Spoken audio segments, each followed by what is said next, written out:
In this video, we are going to be looking at Newton's third law and conservation of momentum.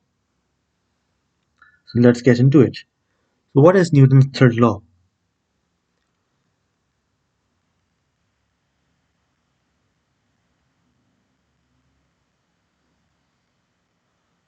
Newton's third law simply states that if we have two particles, so let's say we have a particle here and we have a particle here, let's call this particle 1, let's call this particle 2, then if there is a force on the first particle due to the second particle, say in the direction of the second particle, we will denote this force F12. So 1 means that the force is on the first particle, 2 means that it is due to the second particle, and force is of course a vector.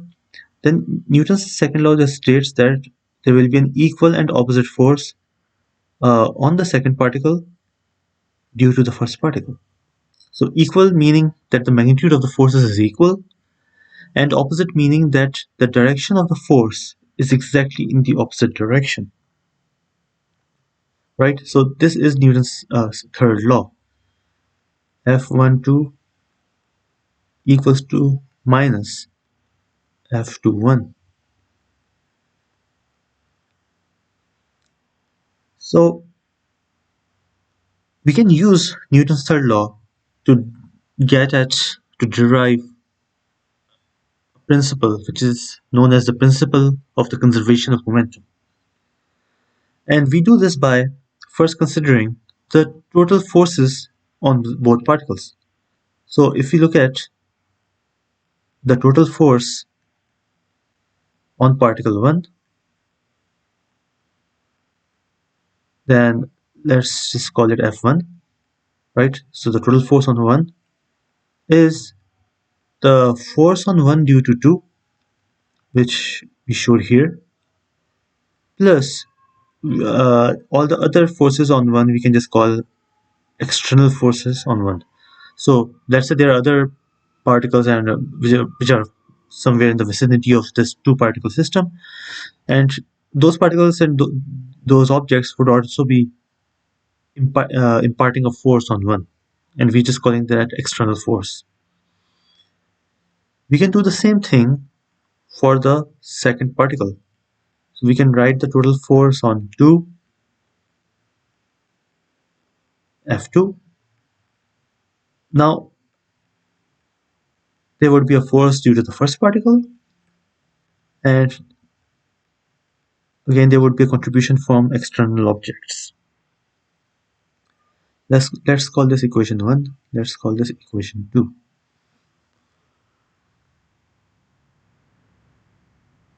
So what we're going to do now is remember that the net force on any particle is equal to the rate of change of momentum of that particle, right? So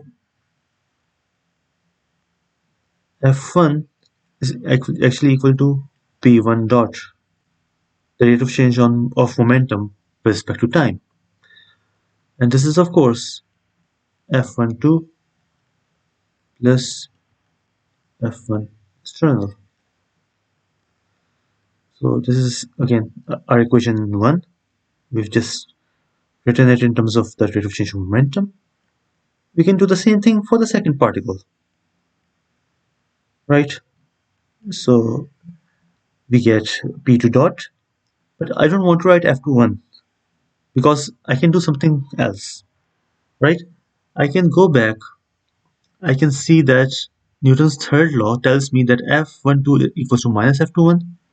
So I can just write F21 as minus F12.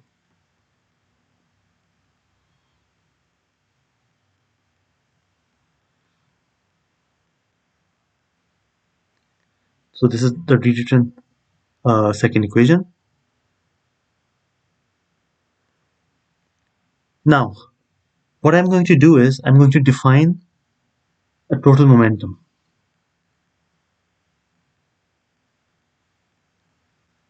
So we have the individual momenta, but if you want to talk about the total momentum of the system, of the two-particle system, that just equals the sum of the individual momenta. So P1 plus P2. Now, if I want to look at the rate of change in the total momentum, P dot, I just have to take the derivative of these two individual P's. So P1 dot and P2 dot.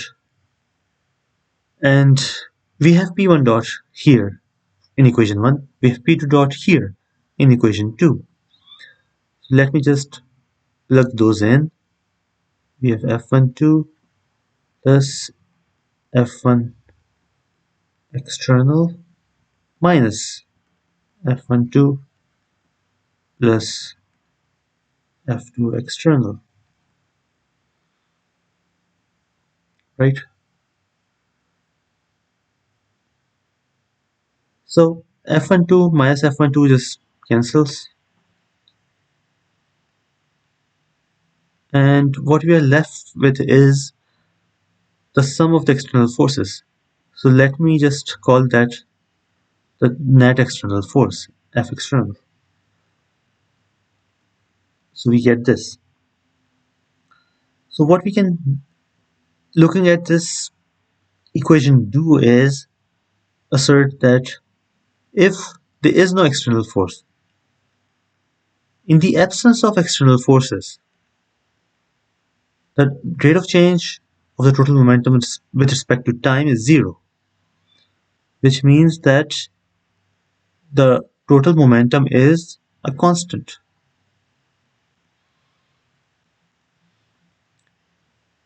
This is simply the law of conservation of momentum. So if in the absence of external forces, the total momentum of the two-particle system is constant. But we only talked about the two-particle system as a simple example to begin. What we'll do now is to generalize this result to a higher number of particles, say n, capital N particles. So if I have many particles, right, and I could label these particles using some index.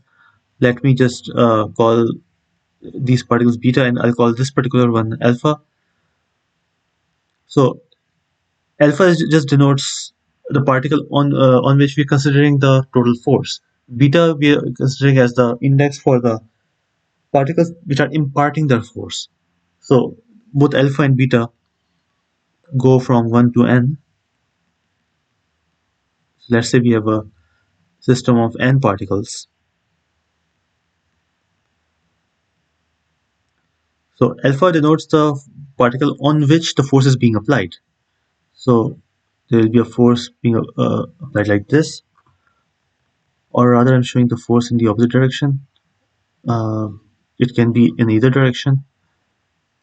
We'll just draw the force like this, and let's say there will be a force due to some external influence as well.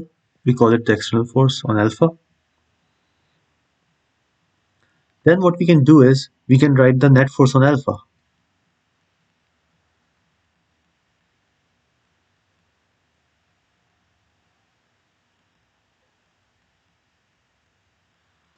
So the net force on alpha is, first of all, there's the external force.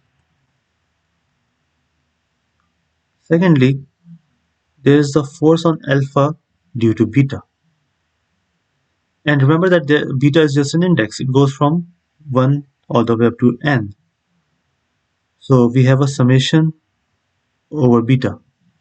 But if you also want to specify that beta cannot equal to alpha, because there's no force on alpha due to itself. So if alpha is say 3, then beta can be any beta is all the numbers from 1 to n except for 3, right? And having written this, we can define now the total momentum.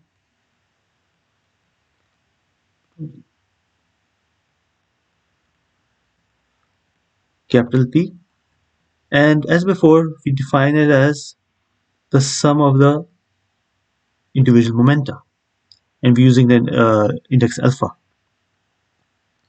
So because we have the total momentum, we can now write the rate of change with respect to time of the total momentum, and that of course is the rate of change with respect to time of the individual momenta, the summation of all of those.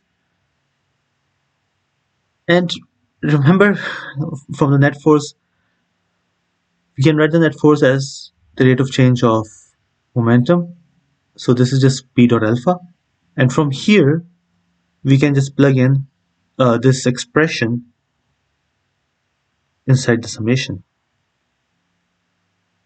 So we have external force on alpha plus sum of the forces due to beta on alpha, the beta particles. Okay, let's just open up the bracket and write the summation as follows.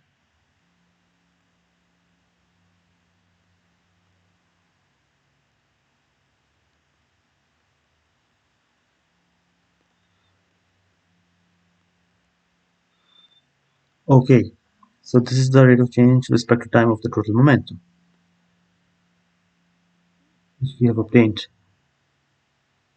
So let us consider each of these expressions individually. Let's start with this one. So what is this? This is the force on alpha due to external objects, the external force on alpha, and alpha is the index which goes from 1 to n. So we're summing over all the external forces on all the individual particles. So this really just gives us the net external force. Okay, now let us consider this. And there are a few ways to look at this. Let me just show you one way. So if we start with this expression, summation of alpha, summation of beta, where beta is not equal to alpha, f alpha beta, what I can do is I can write the expression twice. I can write summation alpha, summation beta is not equal to alpha, f alpha beta plus summation alpha, summation beta is not equal to alpha, f alpha beta. I can write it twice as long as I divide it by 2, right? You can write anything twice as long as you divide by 2. You get the same thing.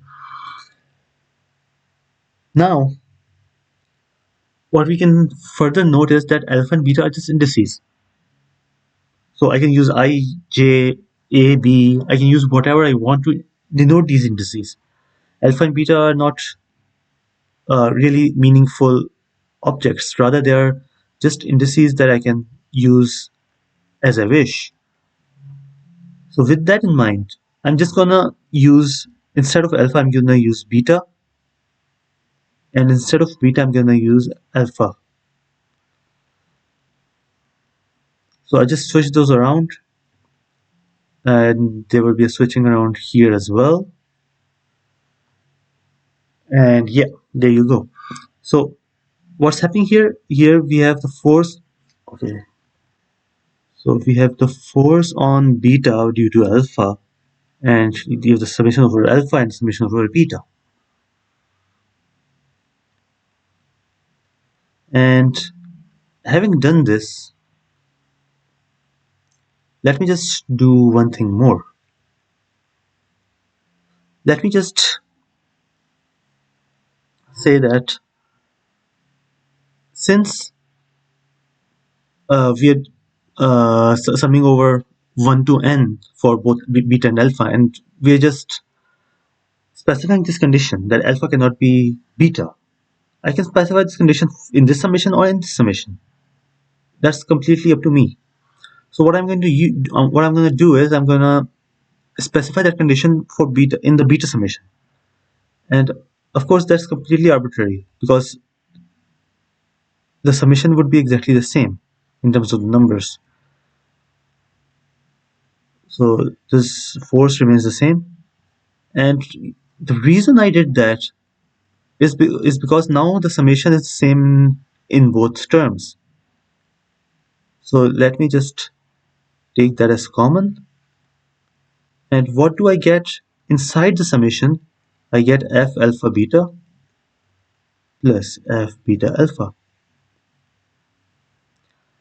F beta alpha is of course minus f alpha beta by Newton's third law. So f alpha beta minus f alpha beta, this whole thing becomes 0. So going back, this second term we looked at is 0, and the first term is f external. So let me go down and write the result.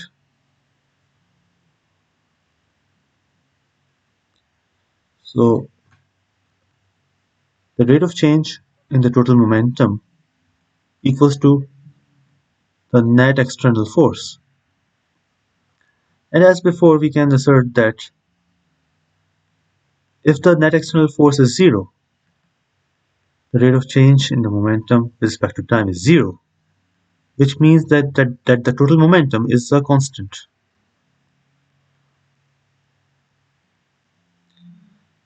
And this is the law of conservation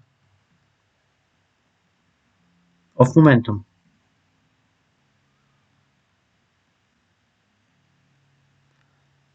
So in this video, we started with Newton's third law. We considered just two particles, and we used Newton's third law to get to the law of conservation of momentum. But we didn't stop there. We then considered more than two particles, say n particles, and we showed that the same result holds for a general n system of particles with n system of particles with where you have n particles. So the law of conservation of momentum is simply that in the absence of external forces, the total momentum of the system is a constant. Thank you for watching.